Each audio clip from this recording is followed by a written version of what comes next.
The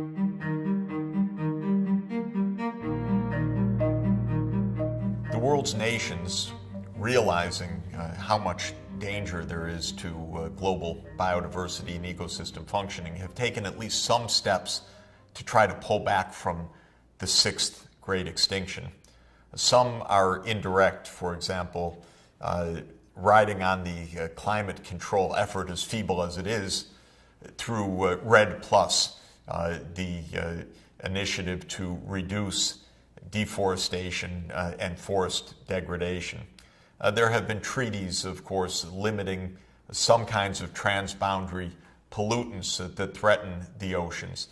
There have been agreements of some sort, though often quite weak, on global fisheries. In addition to those, there have been at least two direct, important attempts to focus on biodiversity through direct international treaties. The most important of these is the 1992 Convention on Biological Diversity, whose core purpose is to slow, to stop, to reverse the loss of biodiversity. The second is CITES, a treaty that predates the CBD, or the Convention on Biological Diversity, by a couple of decades, to try to restrict trade in endangered species. Both have experienced ups and downs. It's important for us to have a look at what's being accomplished, what isn't, to understand what we are going to have to do. I think the most important point to emphasize time and again is that the pressures of the global economy are so strong that even when treaties or regulations are put in place, vested interests often give a powerful counterforce to these measures, and control mechanisms are often at the mercy of illegal activities, at bribery, at corruption, of other limits of enforcement. So the weight and the force and the momentum of the world economy is often so powerful that it just runs roughshod over attempts at regulation. Well, CBD, the Convention on Biological Diversity, is at least a valiant attempt to try to get under control the human threat to biological diversity. It is one of the three great multilateral environmental agreements, MEAs, reached at the Rio Earth Summit in 1992. You'll recall that the other two are the UN Framework Convention on Climate Change and the UN Convention to Combat Desertification. CBD is the third of the three, and I would say that it has had a rather unhappy history. It's accomplished a bit, but it has not accomplished at all its core purpose of heading off the massive loss of biodiversity. So what is the CBD, the Convention on Biological Diversity? It says, and I'm quoting from the preamble, that affirming that the conservation of biological diversity is a common concern of humankind. It put as the core of the convention, and I quote, "The objectives of this convention to be pursued in accordance with its relevant provisions are the conservation of biological diversity, the sustainable use of its components, and the fair and equitable sharing of the benefits arising out of the utilization of genetic resources." Nothing wrong with fair and equitable sharing, but what was thought about at the time in 1992 was an incredible bonanza that was expected at that point in what was called bioprospecting, that scientists would enter the world's forest regions and one after another would identify new blockbuster drugs that would not only be of profound value in and of themselves, but a profound income stream. And the question was how to make sure that the host countries, rather than, say, the pharmaceutical companies, would get that. It's not completely fanciful by any means, that idea. Nature does have in its storehouses still to be discovered chemical compounds of profound benefit. One of the greatest that I see in my everyday work is an herbal ancient remedy for fever in China, the wormwood plant called in Chinese Qinghuasou, which became the source of the modern molecule artemisinin used to fight malaria. So nature offers wonderful products, but a lot of the driver in 1992 and a lot of the mishaps with the Convention on Biological Diversity since then came from the notion that we should be focusing our efforts on who's going to get rich out of bioprospecting rather than how we should control human activity in order to prevent a collapse of ecosystems and biodiversity for our much deeper, longer-term well-being. The treaty has accomplished a certain bit, but it fell far short of what it should be doing. And one of the main reasons for that is the disgraceful behavior of the government of the United States, of my own country. Already during the negotiations of the treaty, even though U.S. scientists and some politicians were leading movers of the treaty negotiation itself, the right wing in the United States started to lobby against the treaty, and by the time the treaty was finalized for the Rio Earth Summit, President George Bush Sr. in 1992 decided on the basis of members of his own party not to sign the treaty. The next year, President Bill Clinton came to office, signed the treaty, and submitted it for Senate ratification, which in the United States system requires a 2/3 vote of the Senate.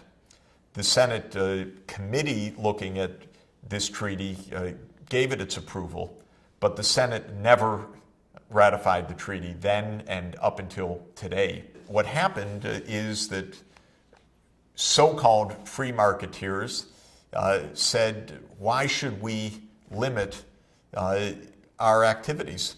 Why should we agree to equitable and fair sharing of biological products?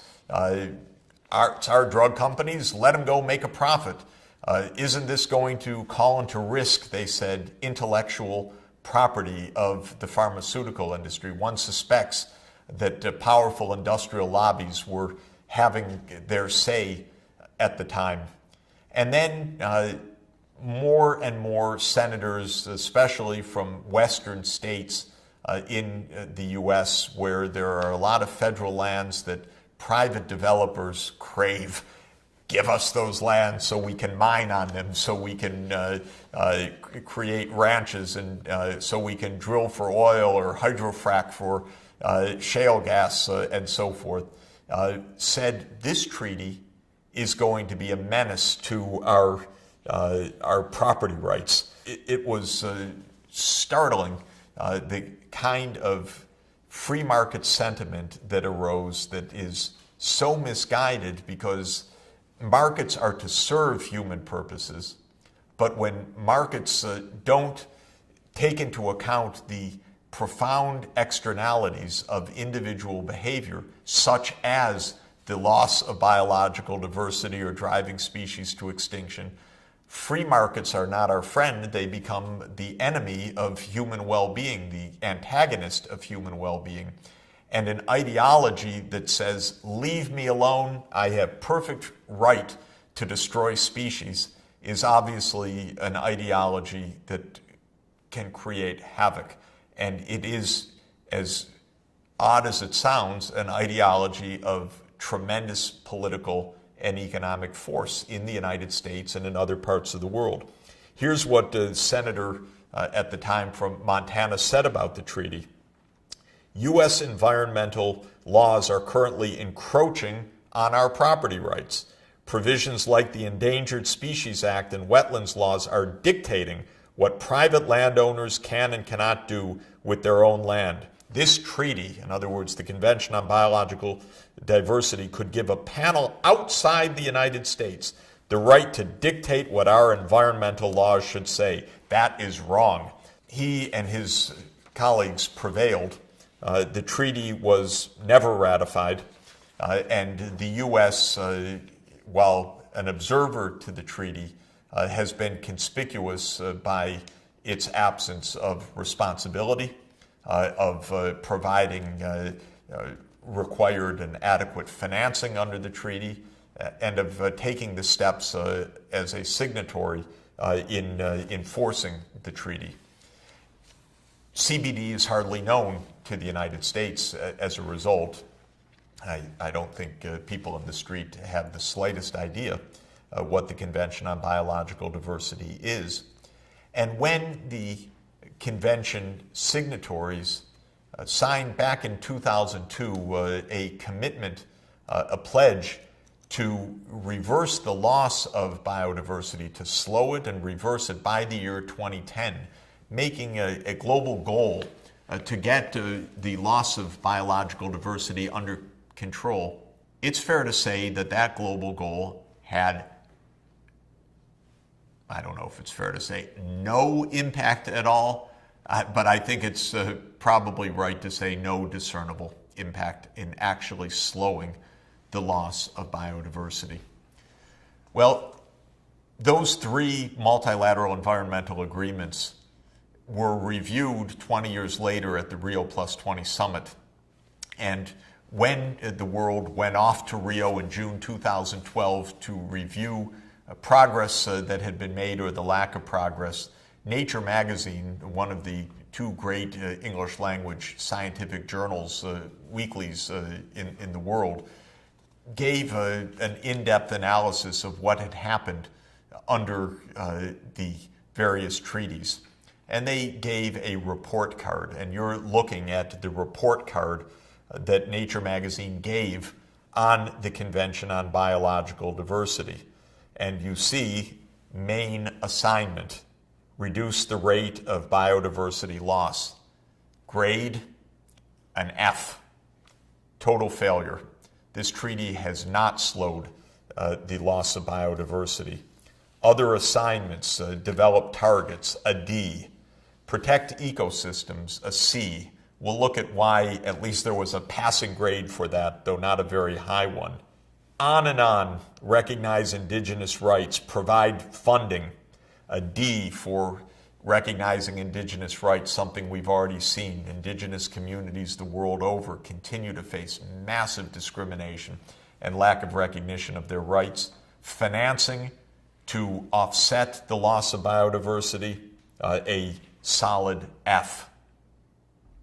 The one high grade that was given was creating a regulatory framework around genetically modified organisms. Whether that serves the human purpose or chokes off the benefits that advanced genetics might give for seed breeding, for example, remains to be seen. The only other passing grade, decent grade, it's not even decent, but of a C given on that report card was of protecting areas. One of the provisions in the Convention on Biological Diversity was to set aside protected zones. And this graph shows you the cumulative protected areas in the world. National parks, national reserves, protected wildlife refuges, marine protected zones, and so forth, have been on the increase for decades. We see the rise in protected areas and the rise in particular of marine protected areas. This is a contribution, we can say, of the Convention on Biological Diversity. It has some effect, but overall, that verdict of F as the overall grade on the main goal of the treaty stands and gives us fair warning. Now, another very important treaty preceded the Convention on Biological Diversity by a couple of decades. That is the Convention on International Trade in Endangered Species, which was signed in 1973 and went into effect soon thereafter. The idea of CITES is to reduce the pressures and dangers of species extinction by regulating trade specifically in endangered species. And the way that the treaty works is that the treaty takes a classification of endangered species, species that are not yet endangered with extinction but could become so unless trade is reduced, and a third category of species whose trade indirectly imperils species in endangerment of extinction. And with those three categories, CITES covers around 34,000 plant and animal species right now. The main idea is to stop, to ban trade in endangered species and to regulate trade more generally to head off the endangerment of species and of course, to prevent their extinction. This treaty has an effect, but again, like all international law, the real forces of the world economy can sweep aside what's on paper and often lead to consequences that are absolutely devastating, even if illegal. An example of this is the recent surge in trade, illegal trade, in rhinoceros horns and the massive kill-off of rhinoceroses because of this world soaring demand. Most of this demand, virtually all of it, comes from China, where rhinoceros horn is a treasured part of the pharmacopoeia of traditional Chinese medicine. It's sometimes said that the rhinoceros horn is coveted as an aphrodisiac. Apparently that's not the case. The rhinoceros horn is ground into powder and used to fight various diseases in traditional Chinese medicine. And it is an extraordinarily valued commodity, but black rhinoceros is an extraordinarily endangered species, and the numbers have fallen precipitously. One can say that the populations of the black rhino have plummeted in recent years as demand has soared for the rhinoceros horn. It's not surprising why, when you take into account that the market price for a rhinoceros horn estimated to be around $50,000 per kilo, is just about the same as the price of a kilo of gold. This is a commodity worth its weight in gold, literally, and such a commodity is bound to give rise to tremendous pressures at every part of the supply chain, bribing local game park officials, bribing people at port facilities that are supposed to be monitoring trade, bribery and corruption all the way along the supply chain until the final market. Thanks to a very important recent study by Professor Lenzen at the University of Sydney and his colleagues, we find that trade in rhinoceros horns or in elephant tusks and the dangers that they pose are a pervasive problem, not specific to a couple of headline areas, but involving thousands and thousands of endangered plant and animal species. Professor Lenzen and colleagues looked at thousands of threatened species and millions of bilateral trading patterns between countries, both source countries of these products and destination countries demanding products that are using these endangered plants and animals as inputs in the production process. And their results are stunning.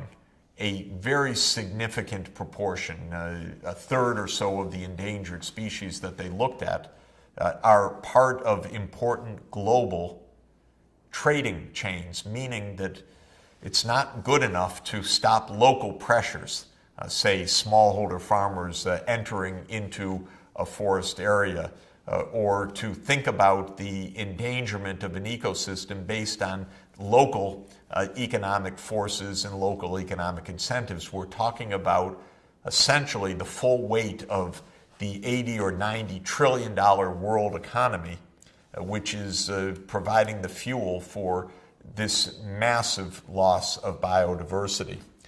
In this graph from the Lenzen study, you see a differentiation of species threatened by net importers and by net suppliers of the species. So net importers are rich countries like the US, Japan, Germany, France, UK, and so forth. And the net suppliers are countries, typically poor or middle income tropical countries that are supplying the tropical hardwoods or the forest products or the other plants and animals coming from the tropical ecosystems. Cameroon, Cambodia, Russia, Thailand, Sri Lanka, Philippines, Malaysia, Papua New Guinea, Madagascar, Indonesia, all places that are net exporters of this of these endangered species in large numbers. One of the useful graphics from the Lenzen study is the ability to trace the worldwide supply chains. This is shown by this illustration from the study of two parts of this worldwide supply chain. One are trades in species where Malaysia is the supplier, and that's shown in orange in this global map. And then are the trade in species where Germany is the net importer, the demander. So you can look at these supply chains of endangered species, both from the supplier side and the demander side. And the main point of this graph, without having to go into detail, is that we're talking not only about pervasive trade influences on the loss of biodiversity, but we are talking about global supply chains, and not simply one point to the next, but multiple countries engaged in multiple threats as consumers, and of course many, many countries engaged in threats to biodiversity as suppliers to those consuming countries. What's our conclusion? Our conclusion is that global efforts stretching over many decades have not yet come to grips with the sixth extinction wave on the planet.